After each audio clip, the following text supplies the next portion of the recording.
So I think this is my top disaster in my freelance career. It's incredibly embarrassing, but you get to hear all about it so you don't make the same mistake. I got sued for copyright infringement.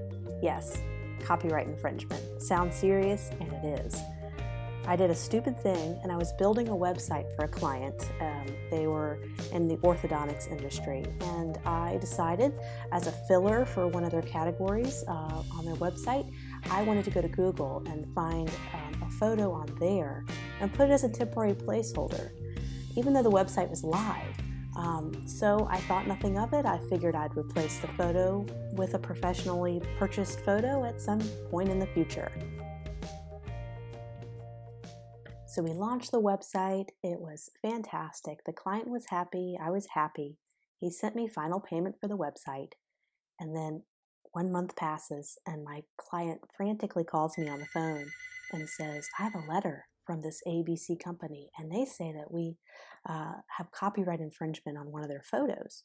I thought, no big deal. I'll take it down. So we responded back to the company and said, I will take down the photo immediately.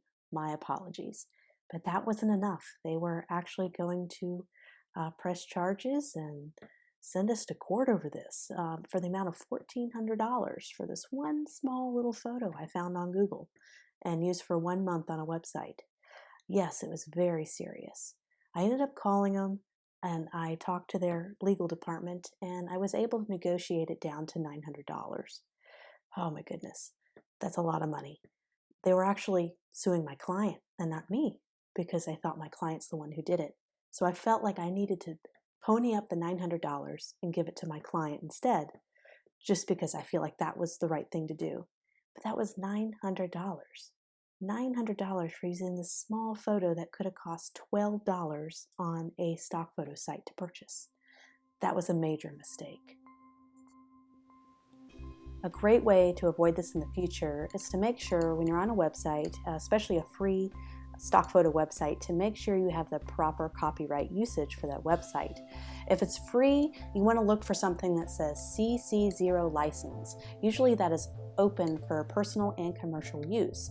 All the photography and the videos you see in this very video, it has the CC0 license. That means you don't have to you will not get in trouble for using that because it's open to the public for free use. A great website that I use is called Pexels, P-E-X-E-L-S, and they have some free stock photography that you can use for your blog or business when you're first getting started, so you don't have to purchase stock photos right away. If you're ready to spend a little money on stock photos, definitely recommend, there's so many out there, iStock Photo, Getty Images, Shutterstock. All those are great options if you're wanting to purchase a stock photo.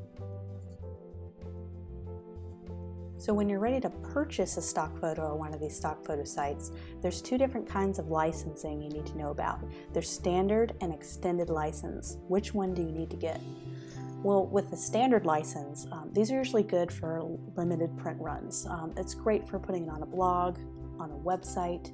You can use it for YouTube.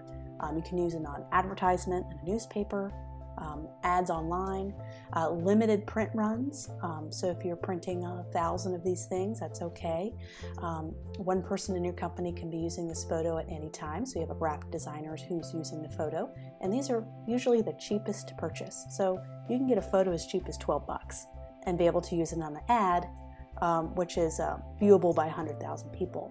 So when do you need the extended license? Extended licenses are much more expensive than the standard license. A lot of photos start in the $200 and $300 range and they can go up to thousands. They cost a lot more money, but you're able to use them for selling products.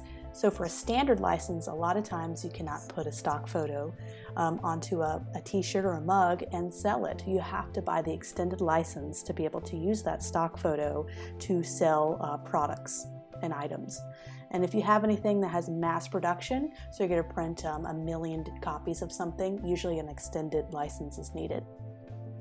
None of this is exact science. You have to go to the individual stock photo site you're going to purchase from to make sure you view their rules. And each photo has different options for standard and extended licenses. But this is just kind of a quick start guide to kind of help you not make the mistakes that I did.